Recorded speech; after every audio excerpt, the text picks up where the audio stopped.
ஜோதி தரிசனம் இங்கே தான் காட்டுவாங்க.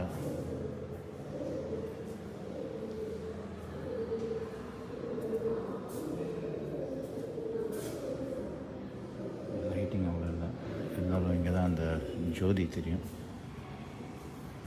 இதுக்குள்ளே தான் அந்த ஜோதி,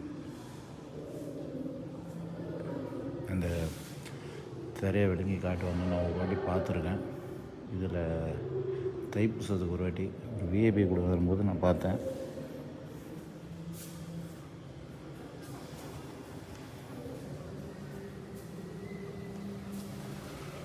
அது ஒரு பெரிய இடம். அங்கே அப்படியே நம்ம அப்படியே ஒரு சுற்றி வருவோம்.